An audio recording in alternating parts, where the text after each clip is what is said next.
जाएगी तो उस अपराधी को, जिसने ये अपराध किया है, इस तरीके की बोले हैं, उसका घर जरूर घेरेंगे और मुख्यमंत्री आवास पर भी जाएंगे कि भाई हमें न्याय तो दीजिए आप बात करते हैं बेटी बचाओ बेटी पढ़ाओ की, आप बात करते हैं मिशन शक्ति की, महिला सशक्तिकरण की, ये सशक्तिकरण हो रहा है कि एक महिला आयुष डॉक्टर अपना जॉब करने से मना कर रही है, ये उसकी मनोदशा होगी। तो देखिए ये कार्रवाई होना इसलिए जरूरी है क्योंकि ये एक नजीर बननी चाहिए कि आइंदा आने वाले वक्त में कोई इस तरीके की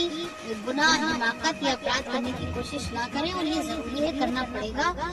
महिलाओं के सम्मान। ये एक ही थाली के चट्टे बट्टे हैं, जितने भी इस मानसिकता के लोग हैं वो सब एक प्लेटफॉर्म पर हैं और वो इस तरीके की आग उगलते रहेंगे। ये दलित विरोधी हैं, महिला विरोधी हैं, अल्पसंख्यक विरोधी भी हैं, ये पिछड़े विरोधी भी हैं, ये मजलूमों के भी विरोधी हैं, किसान के विरोधी हैं, किसके विरोध नहीं करते हैं, ये सिर्फ अपने लोगों की जो ये मलाई धारा बैठे ये उतने लोगों की बात करते हैं। एक्चुअली हमने जो नीतीश कुमार जी और इनके संजय निषाद के लिए जो एक तहरीर दी थी कैसरबाग कोतवाली में, इनके खिलाफ मुकदमा लिखने के लिए, जो उन्होंने बिहार में जिस तरह महिला को एक उसका हिजाब खींचा था और इन्होंने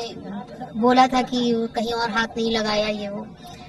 उसके खिलाफ जब हमने बात की तो उन्होंने कोई मुकदमा नहीं लिखा और बल्कि ऑफिसर्स ने ये बात कही कैसरबाग कोतवाली की आज की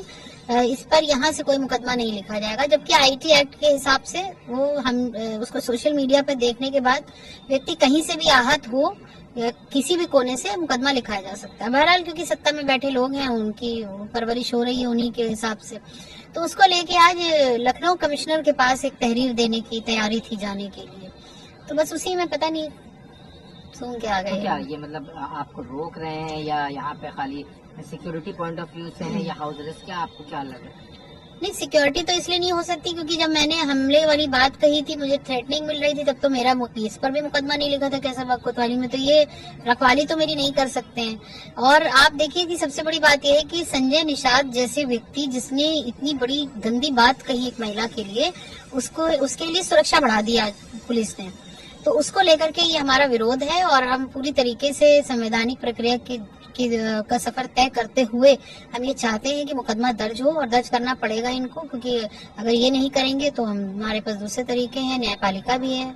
तो हम उम्मीद करते हैं। कोई प्रोटेस्ट में शामिल होने नहीं बल्कि खाली अधिकारी से अपनी बात रखने जा रहे थे कमिश्नर के पास, वहाँ भी आपको नहीं जाने दिया? प्रोटेस्ट ये इतनी सी महिलाओं से थोड़ी होता है, प्रोटेस्ट हमने करके दिखाया था 2020 में कैसे होता है, प्रोटेस्ट होगा तो फिर वैसे होगा, लेकिन अभी हम उसकी जरूरत नहीं समझ रहे थे। हमें ये लग रहा था कि अभी हम अपनी बात अधिकारियों से कहेंगे और उसके बाद वो सुनी जाएगी,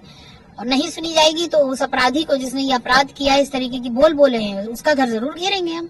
और मुख्यमंत्री आवास पर भी जाएंगे कि भाई हमें न्याय तो दीजिए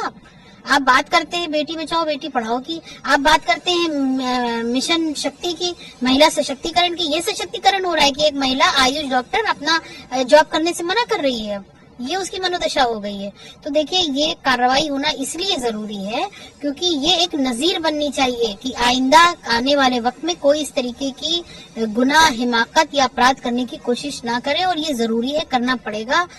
महिलाओं के सम्मान के लिए। केंद्रीय मंत्री हैं गिरिराज सिंह, उन्होंने भी लेकिन नीतीश कुमार का समर्थन कर दिया है।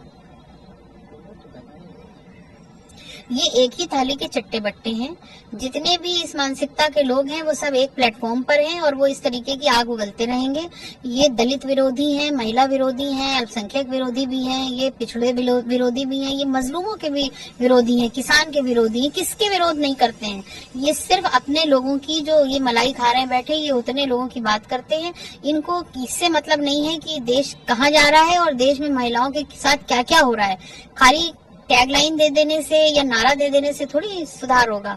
आपके जब मंत्री, खासकर मुख्यमंत्री जैसे फिगर इस तरीके की हरकत कर रहे हैं तो आप ये सोच लीजिए कि इनके जो छोटे प्यादे हैं वो क्या कर सकते होंगे।